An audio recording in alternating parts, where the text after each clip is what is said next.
Ready? We made it. Yay. Please join us. I suppose please rise in body and or spirit as we sing together hymn number 361, Enter, Rejoice, and Come In.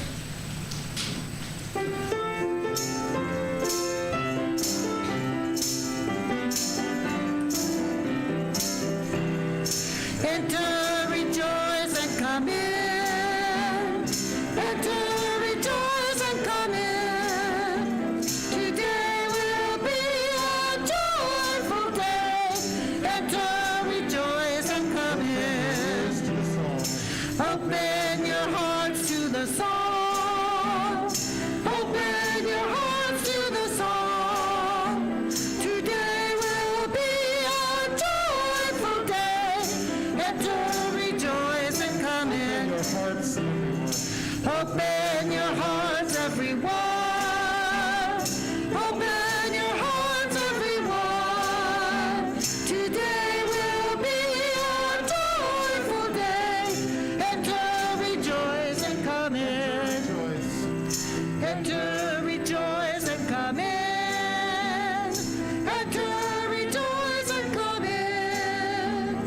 Today will be a joyful day. Enter, rejoice, and come in.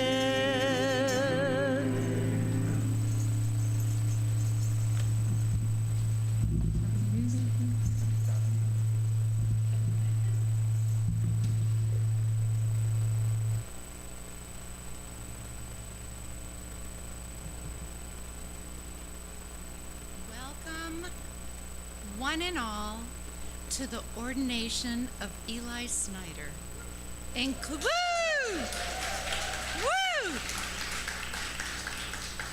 Including those of you who are online right now, streaming in live from across the country.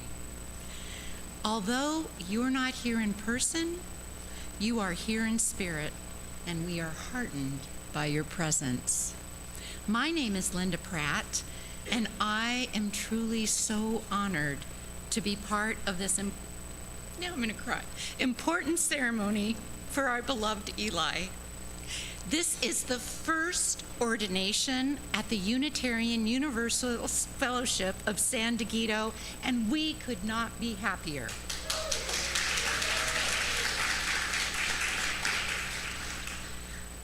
Together we have assembled congregants of our fellowship, family and friends of Eli's, and fellow ministers, some of whom have traveled a great distance to be here.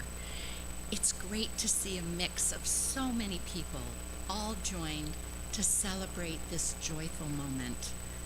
Welcome again to all. We are so glad you are here. I have one more little note. We appreciate everyone keeping on your masks even when you're singing. Sorry.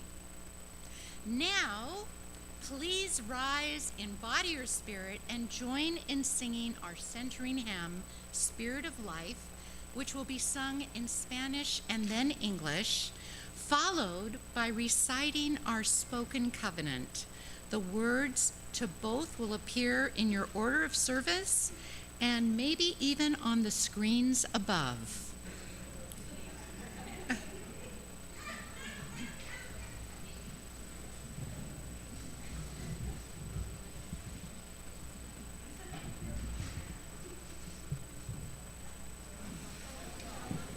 Oh, yeah.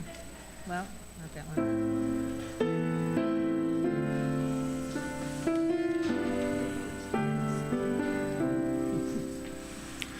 Fuente de amor, ven hacia mí y al corazón, cántale tu compasión.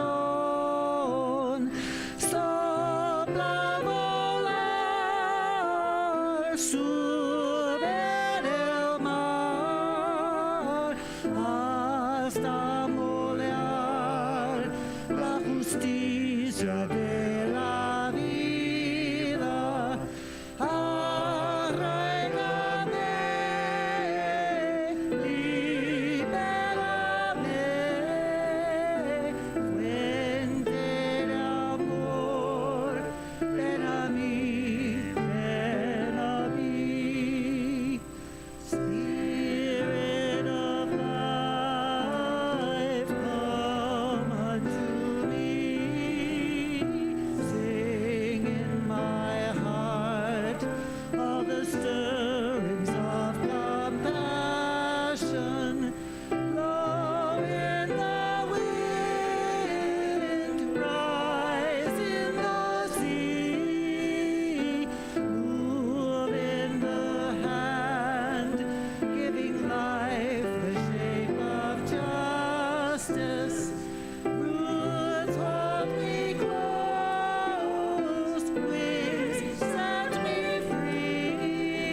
please join us. May love be the spirit of this congregation. May the quest for truth be its sacrament and service be its prayer. To dwell together in peace, to seek knowledge in freedom, and to help one another in fellowship. This is our covenant.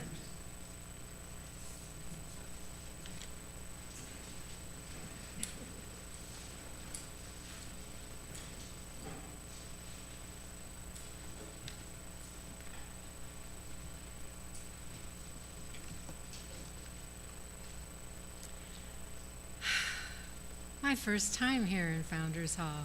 There's a day of firsts. Good afternoon and peace be with you. Buenas tardes y la paz sea con usted. As we gather today for this special occasion of the ordination of Elliot Frank Snider, some of you may wonder, as this is the first time this congregation has ordained someone, how are we a part of this process, and what exactly is our part? Let me illuminate a bit of our history in Unitarian Universalist polity that explains why we are here today.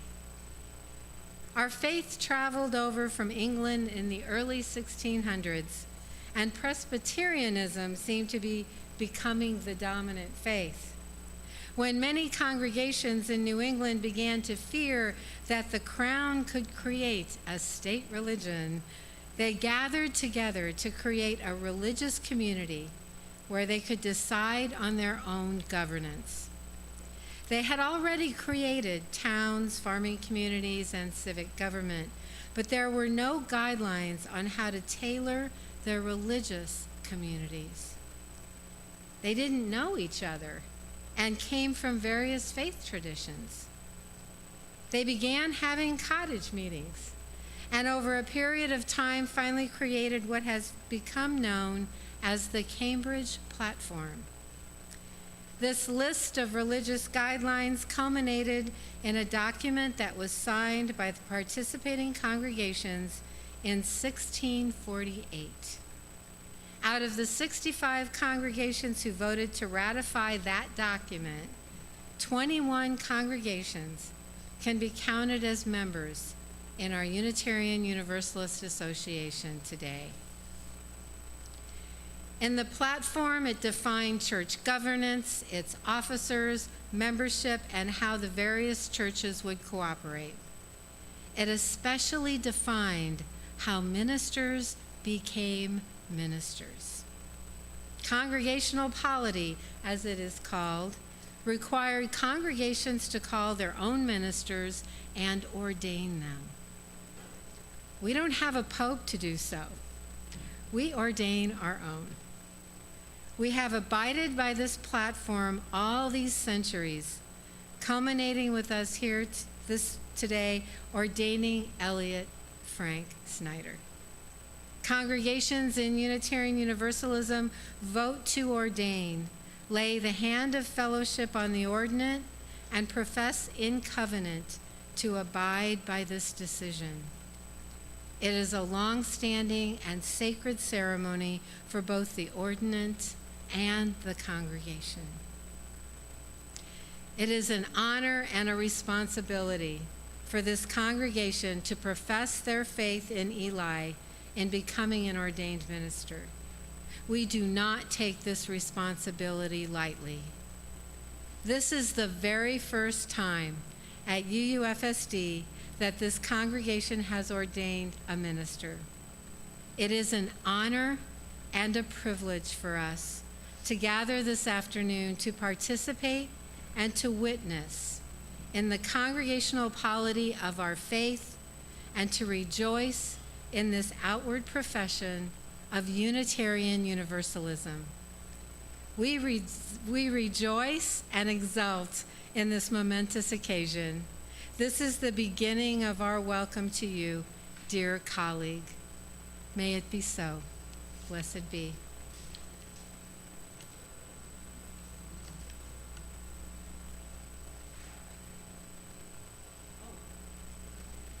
I'm not done. I now invite Eli's wife, Caitlin, and his son, Jude, to light our chalice, the symbol of our Unitarian Universalist faith.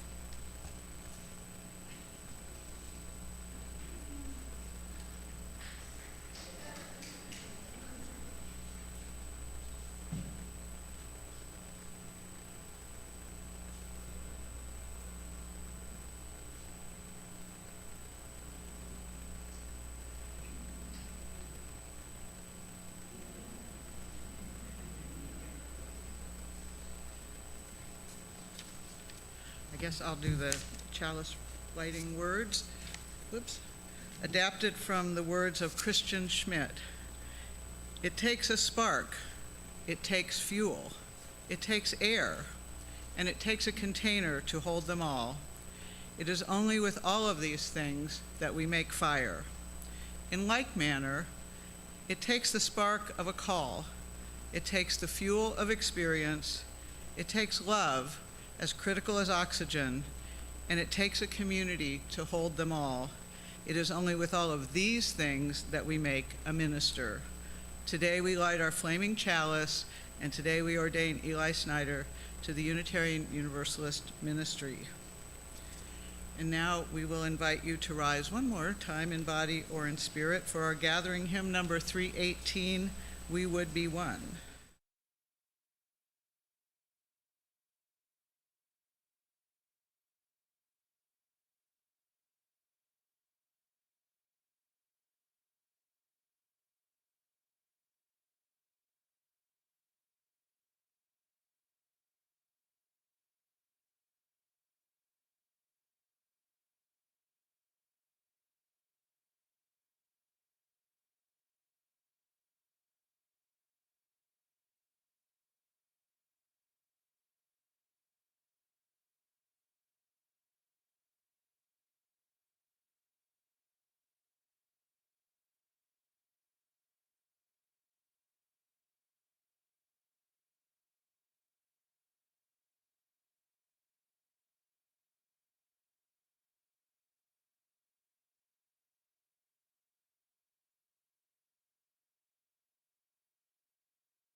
Are you singing another song? Okay. Greetings. I'm Lisa Schaefer, a member of the congregation and part of Eli's ordination team. Those familiar with Eli's ministry know that he cares deeply about promoting healing, wholeness, and reconciliation in our divided world. As the beneficiary of our offering today, Eli has selected Braver Angels, a nonprofit organization that brings Americans together and bridges partisan divides in order to strengthen and heal the fabric of our democracy. Please direct your attention to the screens for a brief video, and then our ushers will pass the baskets for our collection, and we'll listen to some beautiful music from our singers here after the video. Thank you.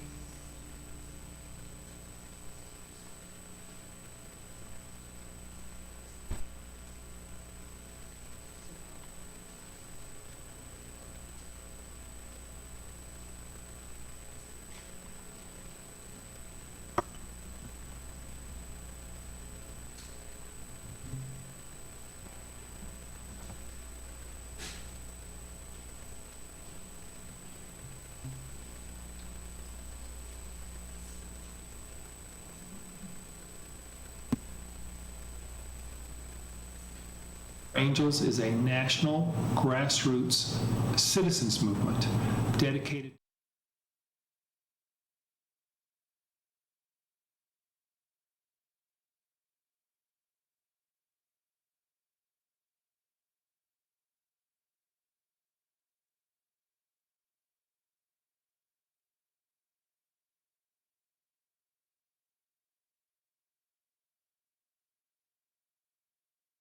beginning with us as individuals and the groups we're a part of, and ultimately with our government. We can create a kind of depolarized zone, okay, where the divisiveness and rancor is outside that zone. We're operating within that zone in this different kind of way that is not so polarized. Strong disagreements are natural in a democracy, in a free society. We're not trying to change people's positions. What we are trying to change is how they think about each other as citizens. The third principle is that despite our disagreements, our robust disagreements, and we're not trying to get people to change their minds here or convert to the other party, but despite those disagreements, there is some common ground.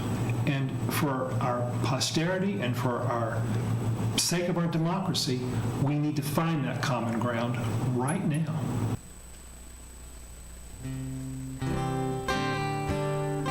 That's an incredible segue to our piece of music that we'll sing right now. I hope you sing along when you catch on with the chorus.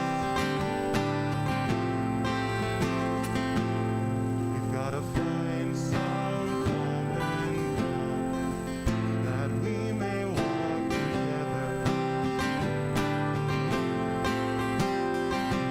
We've got to come from all around and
We now invite you to ground your feet, take a deep breath, and enter into a meditative state.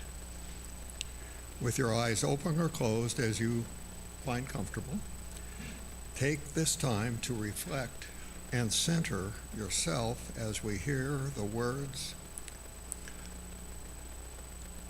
of that author, late author, David Foster Wallace.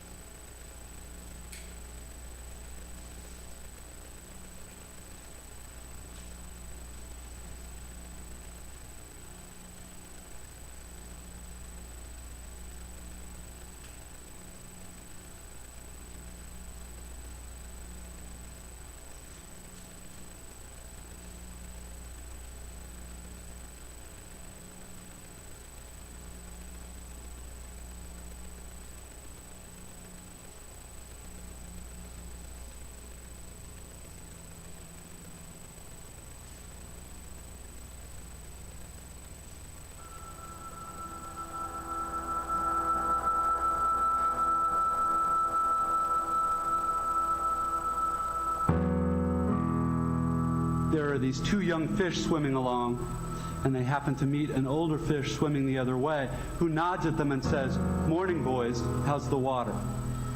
And the two young fish swim on for a bit, and then eventually one of them looks over at the other and goes, "What the hell is water?" The point of the fish story is merely that the most obvious, important realities are often the ones that are hardest to see and talk about. Stated as an English sentence, of course, this is just a banal platitude. But the fact is that in the day-to-day trenches of adult existence, banal platitudes can have a life or death importance. Here's something else that's weird but true. In the day-to-day trenches of adult life, there is actually no such thing as atheism. There is no such thing as not worshiping. Everybody worships. The only choice we get is what to worship. And a compelling reason for maybe choosing some sort of God or spiritual type thing to worship, be it JC or Allah, be it Yahweh or the Wiccan Mother Goddess or the Four Noble Truths or some inviolable set of ethical principles, is that pretty much anything else you worship will eat you alive. If you worship money and things, if they are where you tap real meaning in life, then you will never have enough. Never feel you have enough. It's the truth. Worship your own body and beauty and sexual allure, and you will always feel ugly. And when time and age start showing, you will die a million deaths before they finally plant you. On one level, we all know this stuff already. It's been codified as myths, proverbs, cliches, epigrams, parables, the skeleton of every great story.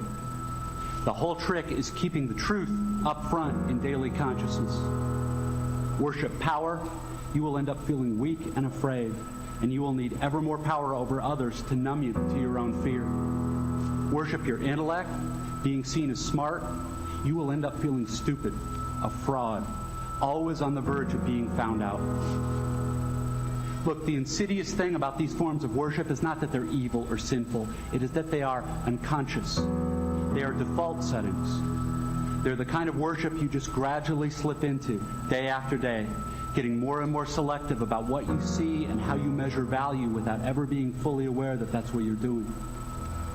And the so-called real world will not discourage you from operating on your default settings, because the so-called real world of men and money and power hums merrily along on the fuel of fear and anger and frustration and craving and the worship of self. Our own present culture has harnessed these forces in ways that have yielded extraordinary wealth and comfort and personal freedom. The freedom all to be lords of our own tiny skull-sized kingdoms, alone at the center of all creation. This kind of freedom has much to recommend it. But of course, there are all different kinds of freedom, and the kind that is most precious you will not hear much talked about much in the great outside world of wanting and achieving and displaying. The really important kind of freedom involves attention and awareness and discipline and being able truly to care about other people and to sacrifice for them over and over in myriad petty little unsexy ways every day. That is real freedom. That is being educated and understanding how to think. The alternative is unconsciousness, the default setting, the rat race, the constant gnawing sense of having had and lost some infinite thing. None of this stuff is really about morality or religion or dogma or big fancy questions of life after death. The capital T truth is about life before death. It is about the real value of a real education, which has almost nothing to do with knowledge and everything to do with simple awareness. Awareness of what is so real and essential, so hidden in plain sight all around us all the time, that we have to keep reminding ourselves over and over, this is water. This is water.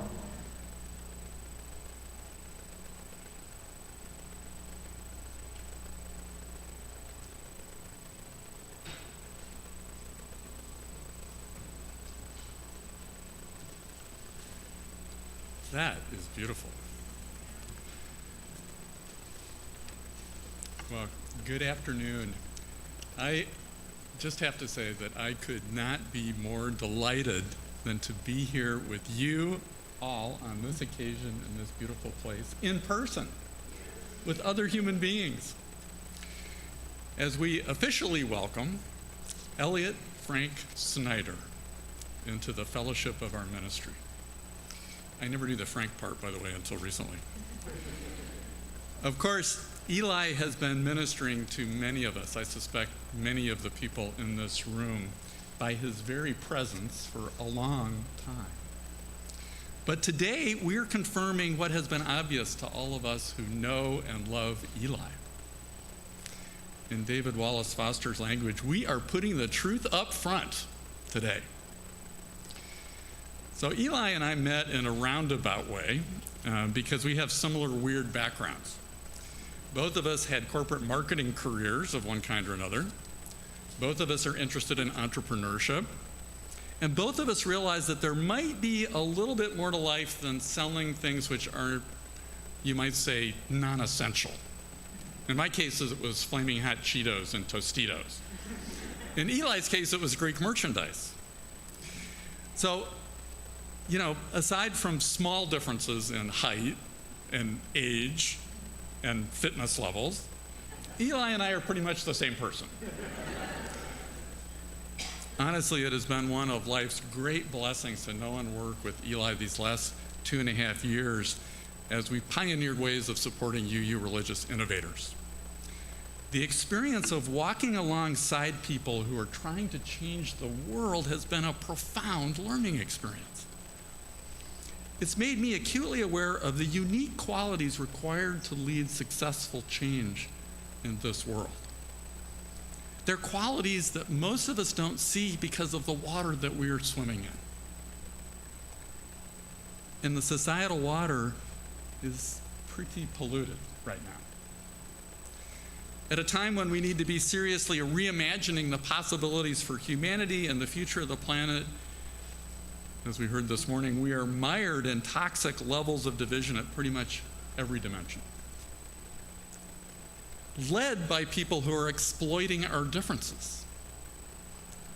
We're behaving as if the future is reduced to a series of binary choices between left or right, righteousness or corruption. Yet what we really need is to tap all of our human ingenuity. And that is going to require a very different model of leadership. And I am not talking only about Washington here. I'm talking about us. We Unitarian Universalists are also at a crossroads. On the one hand, our principles, taken as a whole, could not be more relevant. In the face of our undeniable interdependence with one another and the rest of creation, we have exactly what the world needs most. On the other hand, our practices fall short. Too often we become inwardly focused and fail to tap that vast human potential beyond ourselves. Sometimes our behavior seems to value our individual worth and freedom more than the interdependent web of existence of which we are a part. I believe we have a profound gift to share to the world, but we just need some more effective ways of delivering it. We need to demonstrate a whole new approach to leading change in our own congregations and in the communities that we serve. Now, Eli has heard this reference before, so I apologize. But a while back, I ran into a piece by Parker Palmer, the Quaker educator and author, who was quoting a business book by Jim Collins called Good to Great. And in the book, Collins described his research to find out why some people leading organizations are able to recognize and capitalize on really seismic changes that are happening in their sectors, and others cannot muster the institutional capacity to change. He compiled dozens of case studies, but he concluded that successful change leadership always requires two seemingly contradictory qualities: a unique combination of what he called fierce will, coupled with a huge dose of humility. It's fierce will that allows us to set out into uncharted territory in the first place. It's fierce will that allows us to persist through the inevitable challenges and heartbreaks. But it's the humility that makes change possible. It's humility that forces us to acknowledge that no one person has all the talents and perspectives we need to solve any problem. Collins says that the most successful change leaders are the ones who are the most aware of their own limitations, their blind spots, their skill gaps. And they set out to surround themselves with people who can compensate for those. It's humility that allows us to collaborate and create solutions that no one individual could have imagined on their own. It's humility that centers the perspectives and ideas of those who know firsthand what's really at stake, what really needs to change. In other words, if we want to tap all of our human potential, we have to first recognize and overcome our own limitations. And here's the thing: all of our human potential is collective. All of our human limitations are individual. Let me say that again. All of our human potential is collective. All of our individual limitations are individual. So I may not be the sharpest tool in the shed, but it has taken me a long time to come to grips with that simple reality. I've learned over and over again, often the hard way, that my ability to understand realities different from my own, or to imagine possibilities, or to implement effective solutions does not reside in me, disappointing though that may be. It always resides in the whole collective people who are involved, especially the people who are intimately familiar with the problem. And I've been stubbornly slow to recognize my own limitations. That's at least partly a product of my own privileged culture and the heavy-duty strains of individualism that run through it. But I think our individual limitations run even deeper than the particular culture that we're part of. I think some of them are embedded in the human genome and are spiritual. So I want to call out 3 of these individual limitations because we have to recognize them to overcome them. The first I'll call understanding. The truth is that we all have limited ability to absorb the vast amounts of disparate and complex information that's coming at us at ever-accelerating rate. Even the most brilliant and observant among us have to create some simplified understanding of how the world works and what matters. If you're familiar with behavioral psychology, and I have a feeling a few people in this room are, you know that we all develop these simple heuristics or frameworks for organizing knowledge. Our first impulse when we encounter new information is to unconsciously filter it through the framework that we've spent a lifetime building in order to be able to respond to it on the fly. We're naturally inclined to ignore information that doesn't easily conform because it adds stress and uncertainty to our lives. And especially in times when we're facing existential threats to the natural world and to the economy and to our concepts of democracy, we tend to fall back on those familiar frameworks for our own psychic health. And it leads to a kind of mental paralysis. Now add to the fact that we are a social species deeply wired to belong. And we naturally gravitate toward frameworks that are shared by people with whom we feel a sense of belonging. They give us permission to avoid other worldviews or non-conforming information that originates outside our circle. In the extreme, it becomes cult-like. I don't need to go into how social media has abetted and accelerated this tendency, so I won't. But the reality is that this is true of all of us, regardless of where we locate ourselves politically or religiously or culturally. And the compound effects of this wiring create some limitations that show up in daily life. Rock legend Frank Zappa famously had a quote: "People will agree with you only if they already agree with you. You do not change people's minds." And if you've ever watched a panel discussion of people debating a topic, I remember one about climate change. There are all kinds of information presented of varying qualities, and there's a whole lot of passion. But in the end, have you ever heard anyone say, "You know what, you're right, I've changed my mind"? I've never seen that happen. I think Frank has a point, and I think in particular, if you've been to, for example, a congregational meeting, you know what he's talking about. You see that happen in real life. The change leader's antidote to the limits of our individual understanding is to form a team of people with diverse perspectives and talents, and then begin an exploration of the problem with curiosity and empathy and an open mind. If we approach a complex problem and its solutions through the lens of a different existing framework, be it political or cultural, we not only risk misunderstanding the real nature of the problem, but we will probably forgo the opportunity to find workable solutions that other people can embrace from different cultures. Second, and closely related, we individually have very limited ability to imagine. To begin with, we're all limited by our experiences of the world. If you've only ever experienced one culture, for example, it's hard for us to imagine a solution that's going to work for someone from a very different culture.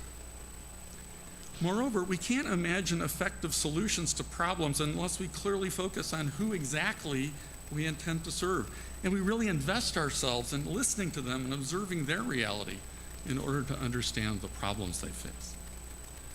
In fact, there's an axiom in innovation work that the real breakthrough changes in an institution or a community usually come from the people that are in the tails of the bell curve, because they identify with, in some way, with the community as a whole, but they are acutely aware of what's missing and they are motivated to change it. But the second part of imagining is recognizing that the essence of creativity is in making surprising, novel connections between different perspectives and ways of thinking. By definition, we cannot make those connections by ourselves. As somebody who's wasted a lot of time and money doing market research, I can tell you that we as individuals are pretty good at identifying problems, but we are terrible at imagining solutions. You know, we're too busy just trying to lead our lives. We want the problem to go away. But there's an antidote to the limits of our individual imaginations. It's called experience. You can't talk me into a whole different way of seeing the world. But if I actually experience a different culture firsthand, or I have the opportunity to walk alongside someone long enough to be able to see the world a little bit through their eyes, it starts to change how I think. And it does open me up to new possibilities I hadn't considered. For those of us leading change, that means we shouldn't waste a lot of time trying to tell people what we want them to do or what we want to do. We should show them. We should let them touch and feel and respond to what we're proposing in real life. As I mentioned earlier, the first step is you form a diverse team and you share a vision and you go out on a learning journey together. Then you clearly identify who we intend to serve and you make the time to go deep on understanding them and what is going on in their lives. With that knowledge, you come back, you compile your observations, you prototype solutions, and you take it back to them and you see what's working and what's not working. And then you do that another cycle and another cycle. And then, when you know you've heard them, you try an experiment. Low risk. You put it out there. You try it. You see how it works. You're willing to fail forward. And you learn from that. And you do. You move forward to the next idea. That's how change happens. It can be done.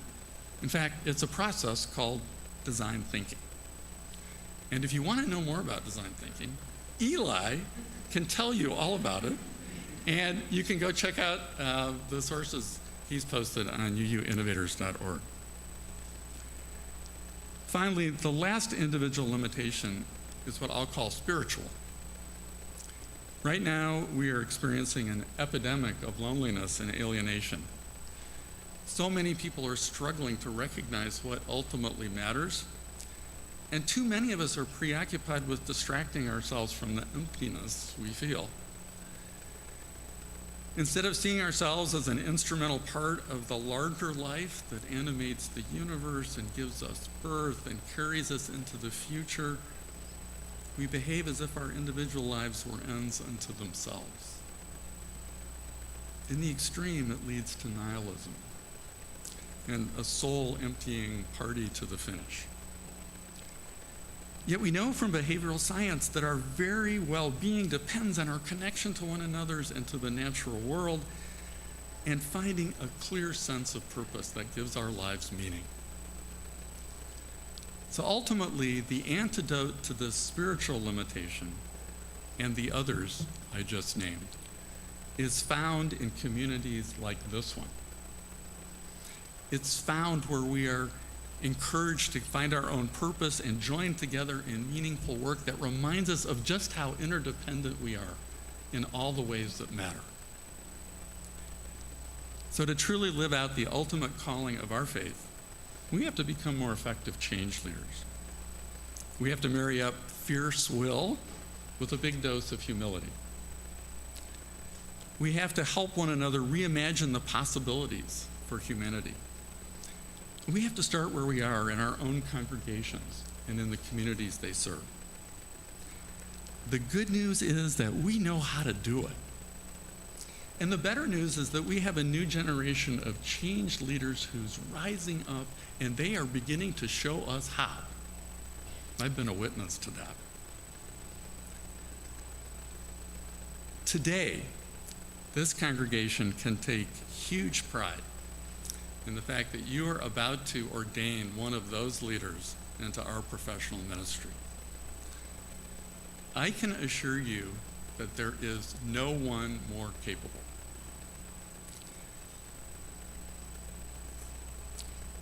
Eli Snider is the embodiment of fierce will and humility. Throughout his life, he's been a boundary crosser, leading businesses, starting up nonprofits, encouraging religious innovators. He naturally looks for the common ground, the shared truth, the hidden potential that exists in all people, especially people who need allies. He knows deep in his soul the limits of individual understanding and imagination, and he's on a continuing quest to fulfill his own purpose in community. He is exactly the kind of change leader we need right now. Thanks to all of you, members of this congregation, for welcoming Eli and Caitlin with open arms, for helping them to find a home in our faith, for nurturing Eli's call to ministry, and for honoring him today. The rest of us owe you big time. And to Eli, my friend, I can't predict exactly how your ministry will unfold. I'm pretty sure it will be unconventional. But I know with certainty it will tap our collective human potential in ways that we have yet to imagine. And it will surely bless the world. And now, may it begin.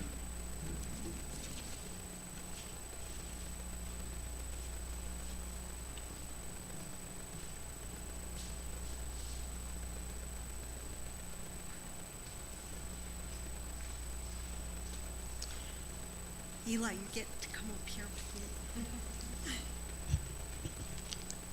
Good afternoon, everyone. How are you? It is an honor for me to be here. Thank you, Eli, for extending the invitation to do this with you. We are thrilled here at UUFSD to be doing this with you. So, it wasn't that long ago we did an installation, huh, Rev Joe? Yeah. So, in your order of service, there are some wonderful words that I will read and then you will read. And before I begin those, let me say I apologize. My name is Leora Cayenne Gutierrez, and I am serving as president of the board of directors at UUFSD. So, are we ready to begin? We are ready to begin. In our free church tradition, it is the right and responsibility of the local congregation to ordain our ministers. In entering into a covenant of ordination, we affirm a minister's calling to serve not only our religious tradition, but the larger world as well. I feel like I'm being your mom. I know you have a mom when I say all three names. My son is thinking of right now. Elliot Frank Snider comes before us having received the recommendation of the Ministerial Fellowship Committee of the Unitarian Universalist Association and by the authority of our own Board of Trustees. Now are you, the members of this fellowship, prepared to accept the responsibility of ordaining Eli to his chosen calling in order that he may serve this ministry in your name? We are. Eli, are you ready to accept this ministry as your life's work, to commit to perform it to the best of your ability? And are you prepared to walk with us in a continuing relationship of mutual support, cooperation, and respect? I am. Wonderful. Let us join together in the covenant of ordination, all together. We, the members of the Unitarian Universalist Fellowship of San Diego, recognize your calling and do hereby ordain you to a ministry of love and justice in our Unitarian Universalist tradition. Among us and wherever you may be called to serve, we charge you to live by the principles of our shared faith, to minister to all in joy and in sorrow, to speak your truth in love, and to strive for compassion and wisdom in your service. We charge you to be prophetic and healing voice in the midst of challenge and change, to help enlarge the circle of kinship and strengthen the bonds of community, and to remind us of the enduring values we profess. Will family, colleagues, and friends please rise as you are able and join in these words of support and congratulations.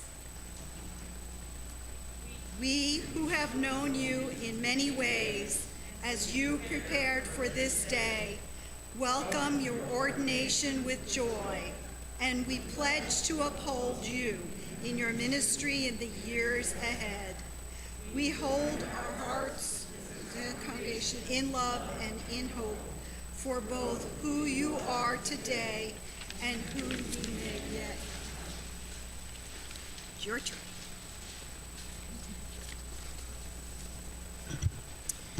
You may be seated for those who stand.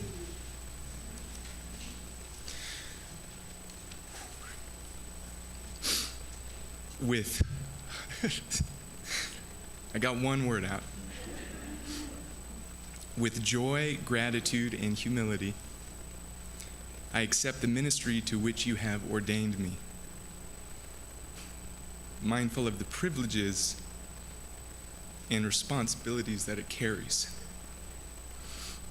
Wherever my call may take me, I covenant with the people of this fellowship, with my family, friends, and colleagues, and with the larger faith, to cultivate a generosity of spirit, to walk with those who are alone or suffering, and to act courageously in the pursuit of truth, justice, and peace. I covenant to be a witness to our faith, to uphold its profound principles, and to live out my ministry with love and compassion.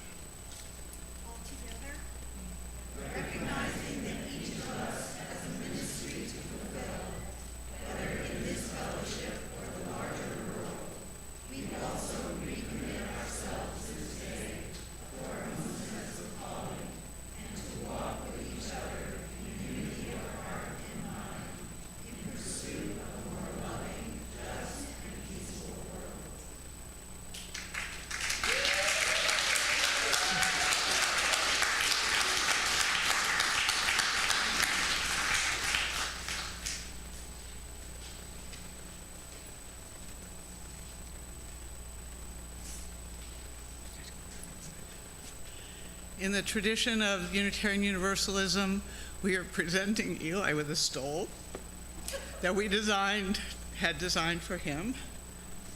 I'm going to narrate while Vanna and Victor White over here explain to you. You're supposed to let him open it.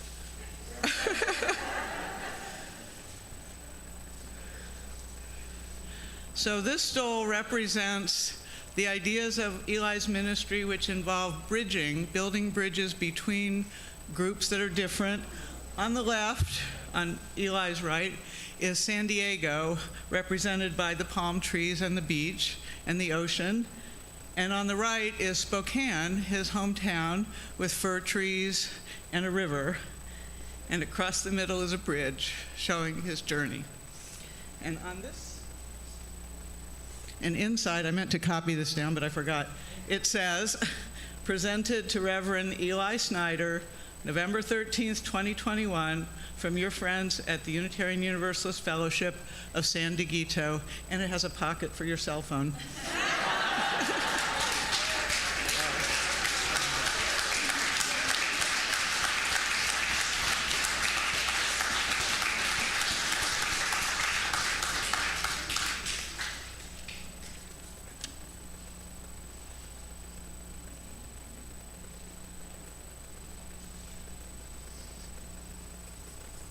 Good afternoon.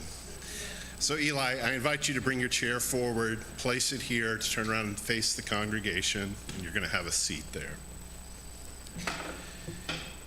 In our Unitarian Universalist tradition, one of our own is ordained to ministry both by an exchange of vows, which we have just participated in, but also by a laying on of hands. You see, for us, the laying on of hands is a sacrament. It acknowledges that all of us here, and with those who are joining online, all of us have had some part to play in bringing Eli's ministry into being. It expresses our belief that all of us are part of a ministry of the whole, in which we are called to minister to one another. It acknowledges that the power and authority conferred on a minister derive directly from the lives that they touch and love, and that to be sustained in this work, a minister must necessarily be grounded in the love of family, friends, and colleagues. The act of extending a hand, a physical touch, it symbolizes the simple truth that none of us stands alone. All that gives true meaning to life and to ministry takes place by the extension of our hands, and maybe even more importantly, the extension of our hearts. So shortly, we're going to begin a sacrament together, wherein we will all in turn be invited to place a hand on Eli or a hand on someone who is already connected to Eli. We are going to do this representing that interconnected web of all of existence, that web of love and support. If you are more comfortable, can stay where you are, and if you're online, we invite you to join with this by raising your hands towards the screen or towards Eli here. So first, I ask Eli and Eli's family, please, to come forward and place a hand on Eli or, again, someone adjacent to him.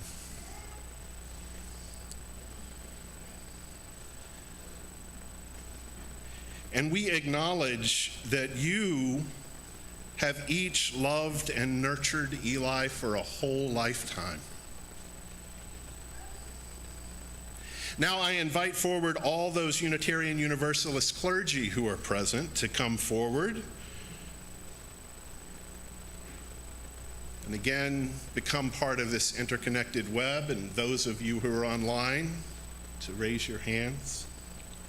It is by you that this professional calling is sustained and is nurtured, and you are affirming your commitment to support Eli's ministry in whatever way it will unfold. And finally, I invite everyone else to come forward or to raise your hands and touch either Eli or someone connected to him. Expand this web of existence.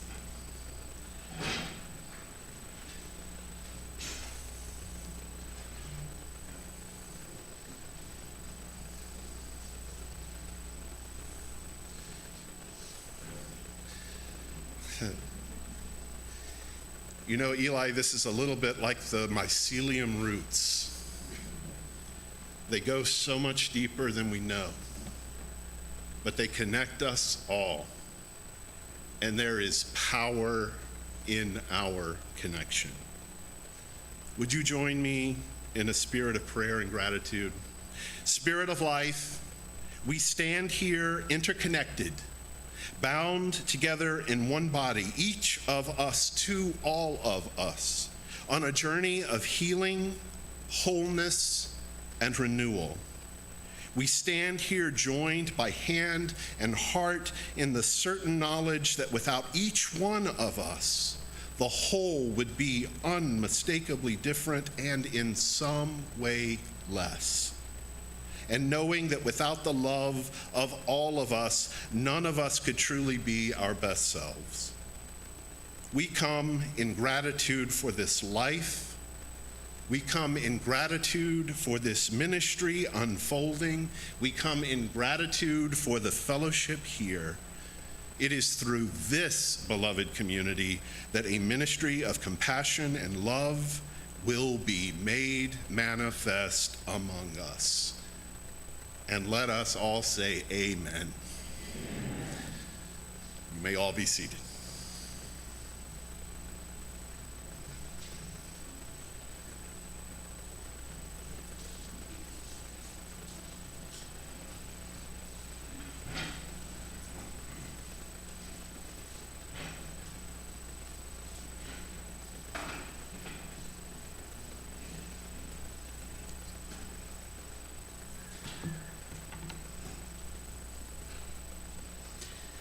How is your spirit, Eli? I ask Eli that question because that is a question he so often has started off a conversation with me and other colleagues. And I think the first time I heard that question, I thought, does he really want to know how my spirit? It's pretty good. And then as our friendship developed, I realized, no, he really did want to know that. I'm so appreciative. It is my distinct honor to take part in the ordination of Reverend Eli Snider today, my friend and colleague. My name is Omega Burkhardt. I am the Assistant Minister at the First Unitarian Universalist Church of San Diego, your neighbor. I had the pleasure of coinciding in seminary studies with Eli at Meadville Lombard Theological School. For those of you who have been moderately aware of the events of the past couple of years, this has been a challenging time to be in seminary. Our cohort was marked by upheaval, political conflict, pandemic, change, transition, pivoting, and every other word in the thesaurus for change, adaptation, lots of self-doubt, total disorganization, some flexibility, and with any luck at all, a little bit of resilience, a little bit. Eli's steady work, his method of perseverance, steadfastness, his organizational skills, and his deep theological rootedness have allowed others like me to find solace in the process itself, even in this chaotic time. Now, it hasn't been all bad. We've shared a great deal of laughs in the process, not to mention a few gentle competitions. It turns out we have the favorite same seating place in a classroom, and we would race each other there in the morning to claim it, made more difficult by the fact that we arrived to the building together every day and took the same elevator. There may have been elbowing. I shall not confirm. Eli's friends and family will know that his joie de vivre, and by joie de vivre I mean his fascination with costumes and organized spectacle, are really a reflection of his love of teamwork and collegiality. These elements have shown up time and time again in Eli's dedication, and we've heard this today, dedication to fostering, mentoring relationships, and his fundamental desire to make his and others' lives better through growth and authenticity. And Eli has been able to do this even while maintaining and strengthening his bonds with his family and becoming a husband and a new father. Eli, it is this message that I want to convey to you today. Don't let isolation and anxiety stop you short. Please let that center stay strong of understanding and your questioning and your desire to make the world better. Let that ground you in this work. We, your fellow professionals, colleagues, friends, and family, are here for you, just as you have been a steady presence for so many. It is with this my privilege to extend a hand of fellowship as a colleague to welcome Eli to the ministry.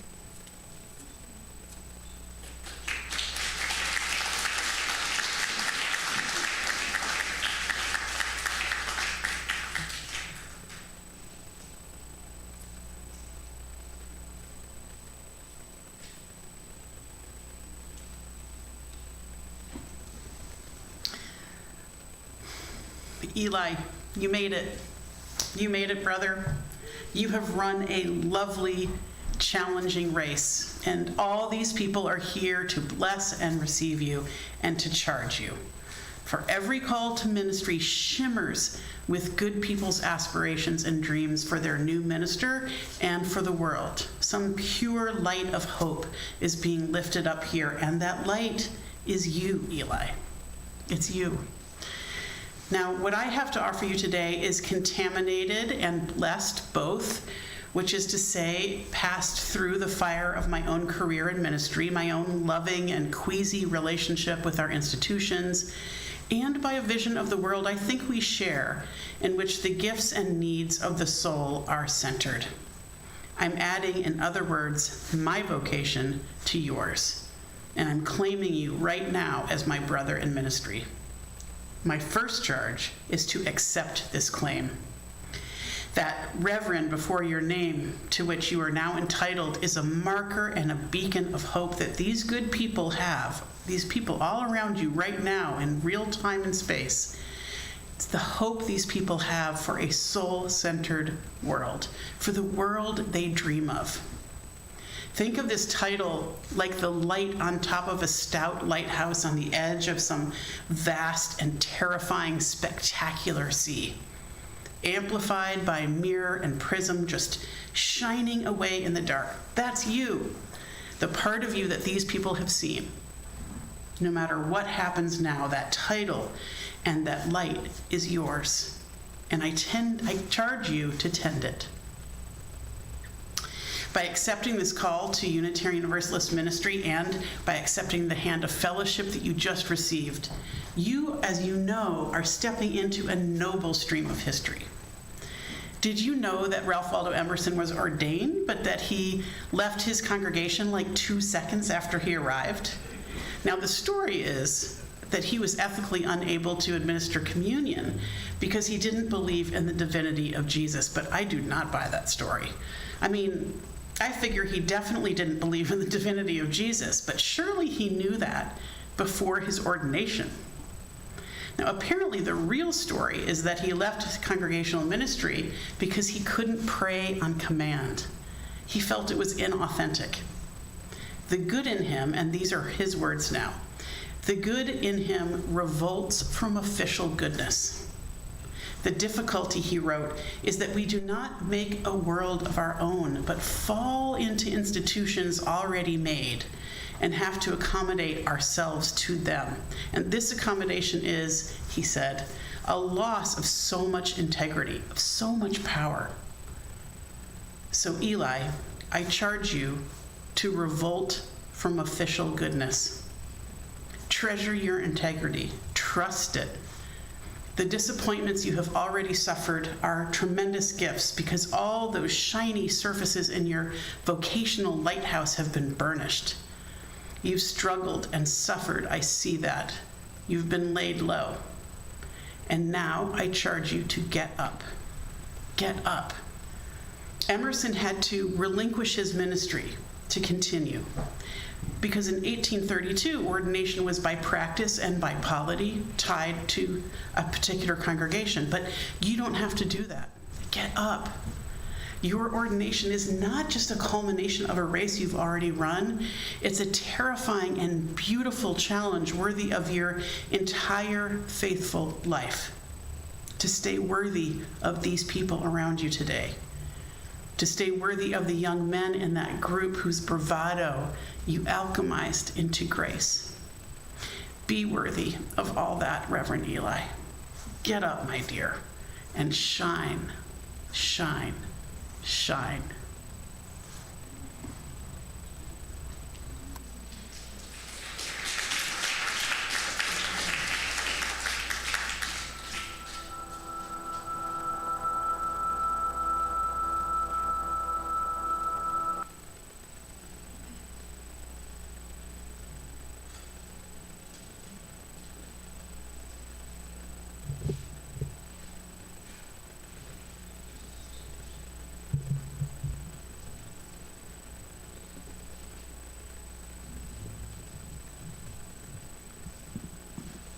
Invite you now to rise in body or spirit and join us in answering the call of love. It's hymn 1014.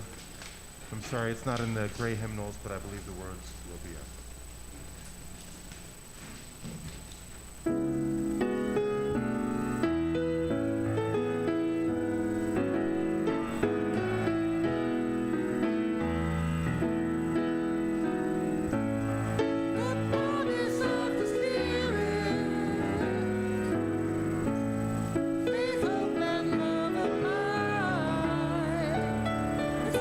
Every soul is blessed and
Please have a seat, if you will.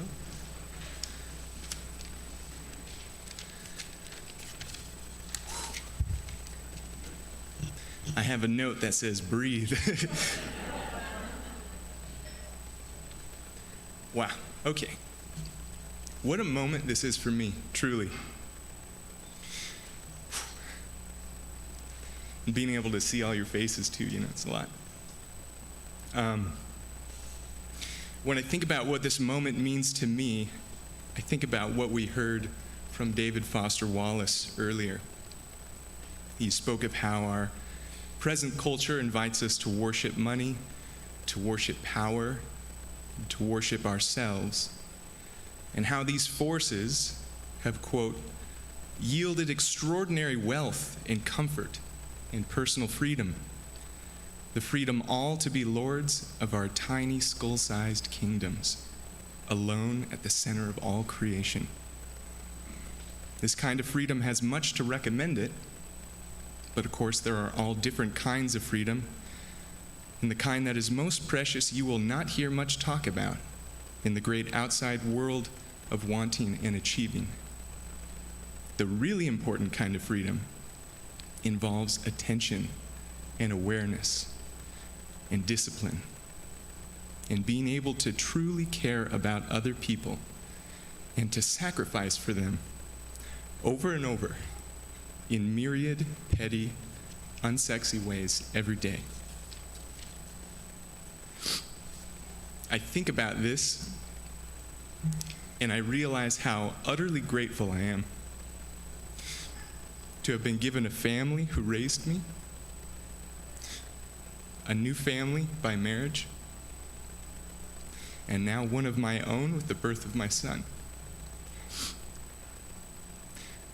But also, I'm grateful to have been given friends, to have been given mentors, and to have been given colleagues, and to have been given the gift of this religious community. I'm grateful for these gifts, not because of what they have delivered to me, but because of what they have required of me. They've given me the ability to truly care about others and to sacrifice for them over and over, just as they sacrifice for me.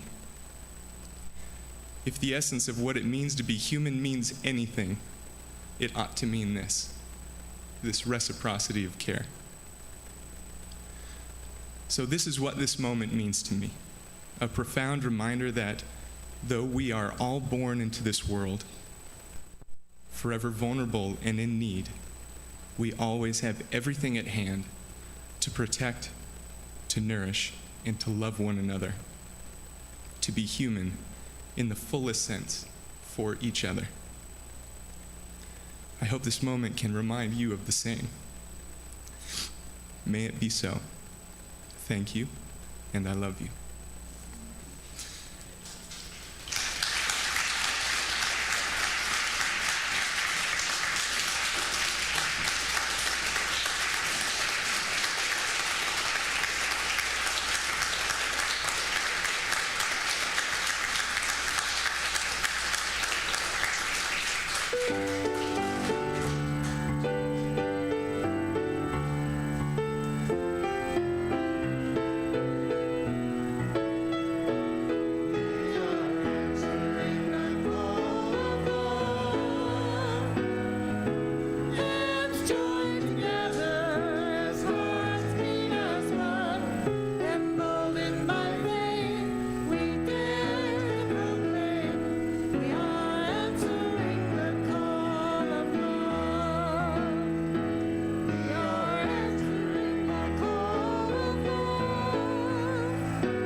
please join me in the words to extinguish our chalice. They're found in your order of service, I think, or not. Well, some of us know it. We extinguish this flame, but not the light of truth, the warmth of community, or the fire of commitment. These we carry in our hearts until we are together again. And now please enjoy social time on the patio. And thank you very much, Joe, our AV guy, who jumped through extraordinary hoops to make this happen, and our musicians over here, and our accompanists.